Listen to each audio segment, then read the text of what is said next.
friends. My name is Sam Folk. I'm the co-founder and CEO of a company called femtoAI. So I'm going to tell you all about embedded AI inference in real-world products. But first, a little bit about myself. So I went to Stanford University, electrical engineering PhD. Never really thought of myself as a startup founder before until AI became really interesting commercially. What I was interested in is what can you take from human brains or the brains and apply them to electronics? Because we all have this existence proof in our head, literally, that general intelligence is possible.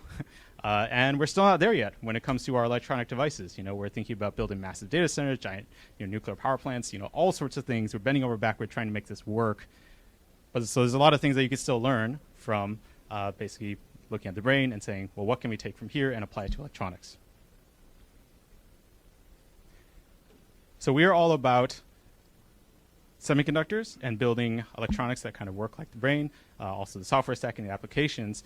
And of course, if you were going to be in the electronics industry, you will probably find yourself in an island called Taiwan. And you will probably find yourself dealing with supply chains, which of course will run you through Taiwan. So that's really it. It's really about how do you take your product and actually bring it to market in a scalable way that is cost efficient, fast, reliable. This is what it's all about. So it's really all about that last mile to get your idea to market. What femtoAI does is really thinks about putting AI in real-world products. So we're not talking about, putting in a server and then trying to connect to from a network connection or anything. We're really thinking about right then and there, what can you do to make our products smart? So the big problem is that these AI models, these AI workloads, they're very, very, very heavy, right? It's very hard to run a huge language model or really much of anything on an embedded device, right? This is where we might have something to learn from the brain, right? If you want to break it down, you can think about how much memory intensity these things have, how much power, the complexity of deployment, right? All these things sort of stand in the way between product designers who have features they want to deploy and actual execution. So this is where we come in. We are really founded on this idea that AI models are quite over-parameterized. They do a lot of extra work, and you don't have to do all that, right? You could really take your models and make them a lot simpler. You could say that even though my network is very big, and it has to be big to learn, once it learns to do a task, or as it learns to do a task, it can really figure out what do I need to do and what do I not need to do. So this is a high-level algorithmic idea, right? This is, you could tie it to neuroscience, you could tie it to development biology if you want. It doesn't really matter. The idea is that you don't have to do everything. However, to get this executed, you not only need the algorithm idea, but you also need to reduce this to what is actually going to look like physically.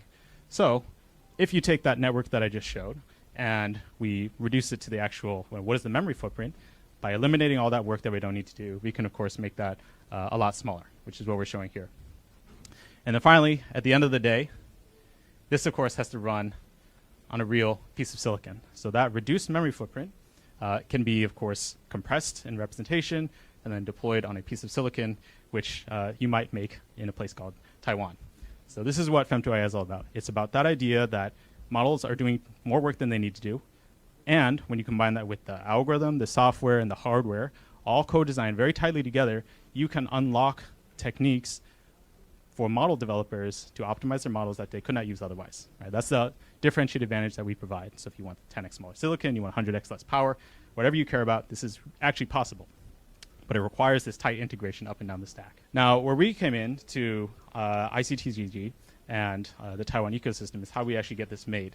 So our product developers, they want these features. They want to say, enhanced speech. They want to have the voice interfaces. They want to detect sounds, vision processing, all these things, right? All these things require very tight size, power, weight envelopes. So this is something with our full stack approach that we can actually deliver and deliver to our customers. So here's just one example application if you want to do voice speech enhancement. This is in a product that's actually shipping today on Amazon. You can deliver kind of like what Zoom or Google Meet or Microsoft Teams will do, where it cleans up all the noise, but you can do it in something like a milliwatt and 4 milliseconds of time. So this means that you can actually deploy this in the real world. So we can do this for all these applications, but we won't. Just know that these are the kinds of features that product developers are looking for, and it's ultimately our platform that can help make it possible. Okay, so our route to finding ICTGC was basically because we were in the ecosystem. We've been spending a lot of time in Taiwan and just talking to our suppliers, talking to all the various connections there. They're saying, oh, you're spending so much time here, and maybe you should consider working with this competition. So courtesy of Jackie and all the team here, we applied. It was a very smooth process. Cannot recommend it more highly to any of the founders or potential founders here. And it really helped connect us into, one, the supplier ecosystem. So if you want to, it's not just the big names that you might see, like TSMCs, the ASEs, right? There's a lot of other vendors there that you really should consider, even though we have great partners that we already like. But also the customers too, because a lot of our customers manufacture in Taiwan or with companies that are based in Taiwan. So these are all the things that participating in this competition unlocked for us. It was more suppliers that we could talk to. It was the actual manufacturers who made the products that our customers wanted. And it was all kind of enabled by being part of the ecosystem. Because, of course, everybody wants to work with the best. And so one of the big functions of this competition is helping to pre-vet a lot of companies. So if you can get that sign-off from the committee and the staff, then that really helps the people, the suppliers who are working with you, know that you're legit and you're real. So I think the last words I'll leave you with is that, as I said at the beginning, I didn't think of myself initially as a startup founder, right? It was really in that curiosity of how does the brain work? How do electronics work? What can we do between there? That then it's like, oh, AI is actually very interesting to everybody. It's not just a curiosity anymore. And if we don't do this sort of weird thing that we were thinking about, actually nobody will. So for the founders and really the potential founders out there, if you have an idea that kind of you uniquely have thought about or have thought about very deeply, know that if you don't pursue it, then maybe nobody will. And so it's kind of on you to do it.